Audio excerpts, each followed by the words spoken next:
One of the biggest lies that many of our activists and leaders tell us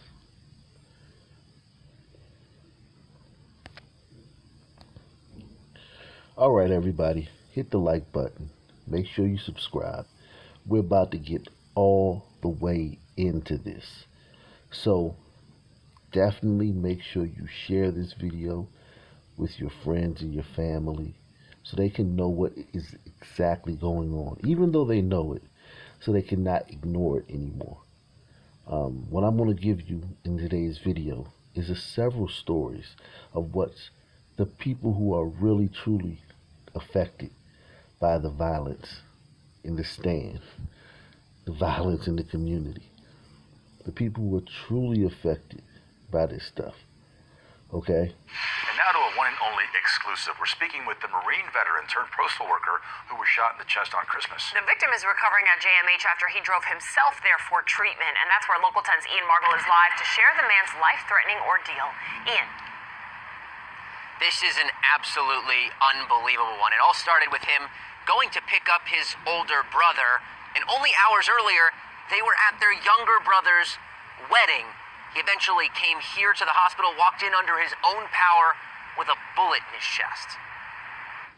I mean, it was very uncomfortable, but I realized that I'm far more blessed than I could have ever imagined. Ben Williams calls himself a people person. That's why he spent 8 years in the Marine Corps and now works as a mail carrier in North Carolina. But Williams is from Miami, and when his younger brother Neil told him he was getting married on Christmas Eve, he dropped everything to make it. He made me his best man. So, I did whatever I had to do to get down here. Okay, so we have a mail carrier, frontline worker, guy who was in the service, serving his country, protecting us, so guys like me can make YouTube videos without bombs dropping on my head or rebels storming my building. We're the safest country in the world because of guys like this. He also delivers your stimulus checks. He's the best man in his brother's wedding. All-American guy, man. An all-American guy. The type of guy that, you would want to marry your daughter. The type of guy you let date your daughter. The type of guy, and there's tons of guys like this in our community. Tons of guys like this in our community. But they're held hostage by thugs and criminals. Because there wasn't going to be no way that, I could have ever just not been there for my brother. It's what happened the next day, though, on Christmas, that landed Williams in the hospital bed he spoke to us from. He says he and his cousin were picking up his older brother Danny near Northwest 8th Avenue and 70th Street. They were standing outside of the car waiting for Danny to come outside when some people started shooting. I just started hearing pew, pew, and I was already hit. I had to get hit with one of the first bullets they shot. Williams' military training immediately kicked in. He put pressure on the wound in his chest, and realizing he wouldn't make it in time for paramedics to arrive, he and his cousin and his brother rushed to Ryder Trauma Center in Williams' blue truck. How often do I tell you about how African Americans need to learn life-saving measures? They need to learn CPR, how to tie tourniquets, how to put pressure on wounds, the Heimlich maneuver, whatever. We're the ones that are... Listen, when you hear there was a shooting in your neighborhood, you automatically, in your mind's eye, you thinking it's a black person. Who did the shooting? And the black person was the victim. Let's cut the crap. Whenever it was a shooting down the street, it was a shooting over across town, you automatically think. And we're the people that least know how to do these life-saving measures. We're the least, we have the lowest rate of people who don't CPR. Most brothers don't even know what a tourniquet is. Thank God this brother was in the Marines, the white man's evil army, and he learned life-saving measures and was able to save himself because obviously no one else around him knew what to do. He had to save himself. He put pressure on his own wound. I want you to understand that. He had to put pressure on his own wound. Standing by his car, Some guys got in the shootout. Bullets hit him. He had nothing to do with it. And then he had to put pressure on his own wound to save his own life. He actually walked himself inside with a bullet in his chest. Now, 5 days and multiple surgeries later, he's doing much better, feeling very grateful to the people who saved his life. I've been a lot of places, but over here, the compassion and the love that these people showed me, they made me feel like I was a celebrity. And that's the same way I felt when I was in the hospital with my wife. The nurses, the doctors, everybody, even the lady that brought our lunch every day, everybody was nice. Everybody was helpful. Everybody did everything they could to make sure that our baby was born and healthy and strong. Everybody was nice. I don't have that sob story. I wish I had that story y'all have. Right? I don't have that story from my experience in the hospital. They tried to take our old... No, I don't know nothing about that. So at this point, William says he has no idea who those people were that were shooting, why they were shooting, if they were even aiming at him. The good news, though, he is set to get out of the hospital tomorrow, December 31st, which is also his 41st birthday. He has 6 kids. He has a GoFundMe set up to help him with medical and other expenses. If you want to help, we have a link to it on our website, local10.com. Live in Miami, I'm Ian Margol, Local 10 News. At least he's getting out on his birthday. That's good news. Thanks, Ian. New video emerged today showing a Southfield husband and father of 2 in a deadly shootout with a carjacker whom police are still trying to find. This happened in the man's own driveway with his wife and children inside the home. Priya Man has the latest on the investigation into this, what turns out to be a tragic crime. Southfield Police Chief Elvin Barron says the victim in this case, Frederick Hudson, did everything he could to protect his family, getting into a shootout with another man in his own driveway while his wife and children were inside the home. Home security cameras recorded the exchange of gunfire that left a father of 2 dead outside his home in Southfield. I think he displayed courage and tried to defend himself and his family as best he could. Frederick Hudson's wife heard the shot Sunday evening and found her husband lying in the driveway critically injured. The 48-year-old later died. He was a devoted husband, a devoted father, and a respected businessman. Southfield police don't believe this was a random attack and that Hudson may have known he was being followed. The CPL holder stayed parked in his driveway, and a short time later, a vehicle pulled up. 3 people got out and surrounded the victim. 1 was armed, and police say it's not clear who shot first. It appears to be. So, again, another hunting, another brother hunted down. You know it wasn't the KKK. You know it wasn't white supremacists. There's no marching. There's no hashtags. BLM isn't there. Crump isn't there. We know who did this. Brother was hunted. People followed him to his home. People he didn't know. People he didn't have beef with. People he hadn't had a prior argument with. Oh, there go the guy who was talking. Just some people seen him, and when I say people, you know what we're talking about, seen him and said, we want to take his stuff. So they followed him. And the brother was armed. Y'all always talking about guns. I keep that thing on me.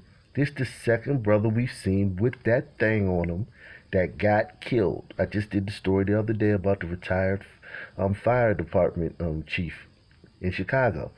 He had that thing on him. He's dead. This brother had that thing on him. He's dead. It appears that Mr. Hudson was successful in striking that suspect as he fell to the ground. While that suspect was on the ground, he was able to continue firing and ultimately did strike Mr. Hudson. The shooter then stole Hudson's car while the other 2 took off as soon as bullets started flying. A person of interest arrived at a local hospital at approximately 8:12 p.m., which will be 22 minutes after the initial incident unfolded. The 25-year-old, who's known to police, was shot in the neck and chest. He remains in critical condition and is not in custody, but that could change. The community certainly rest assured justice is coming. This was a targeted attack, and we will bring justice to this family. Now, at this time, it's not clear if that 25-year-old suspected shooter drove himself to the hospital in that stolen vehicle. Southfield police saying they're still looking for that 2013 Toyota Tundra. In Southfield, I'm Priya Mann, Local 4. Gone too soon. A 36-year-old high school assistant principal found shot to death in his Pikesville home tonight.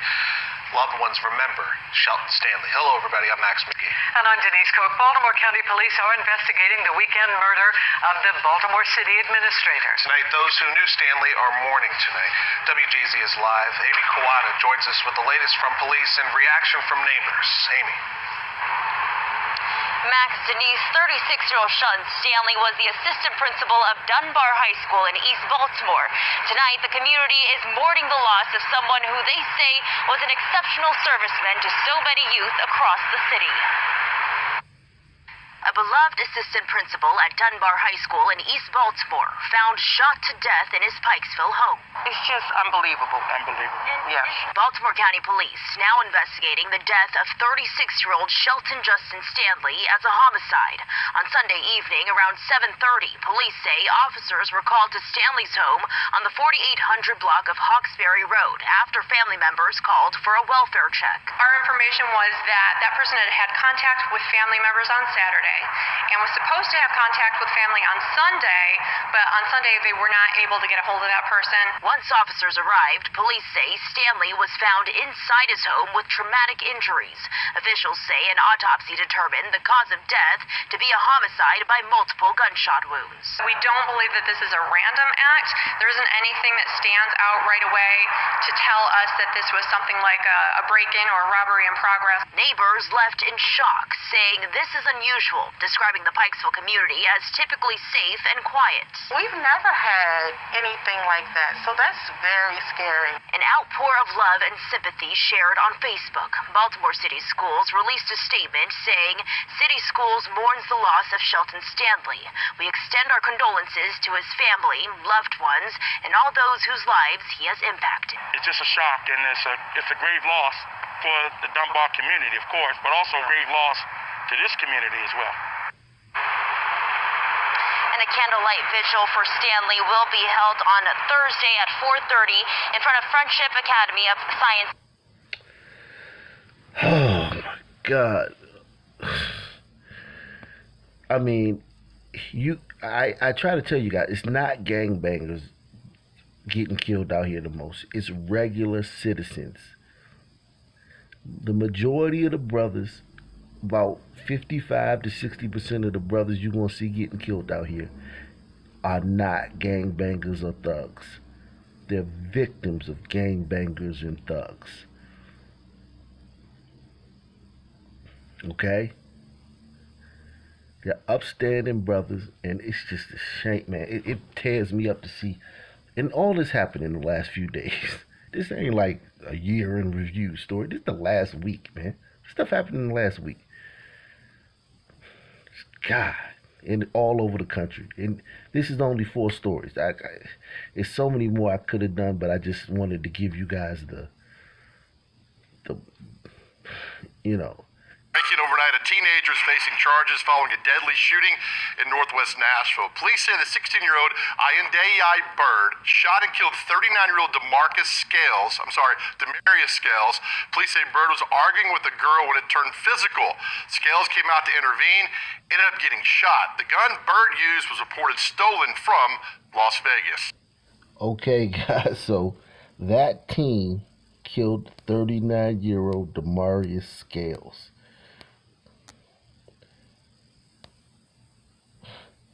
Brother saw him beating up a girl. Now the newspapers always sanitizes these things when it's us because of racism. This country's so racist that they always make it look less heinous when we do something. Go figure. This brother got in a physical fight with the girl, and the man came out and broke it up. What do y'all think happened? I think that this brother was kicking the dog crap out of that girl. And his brother came out like, hey. Probably didn't even break, and the little punk shot him. That's what I think happened.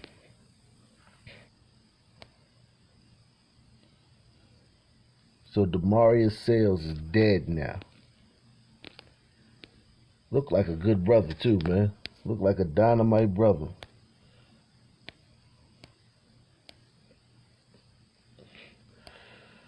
Look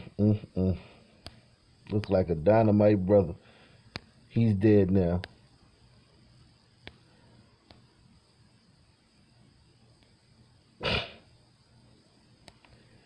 He's gone. And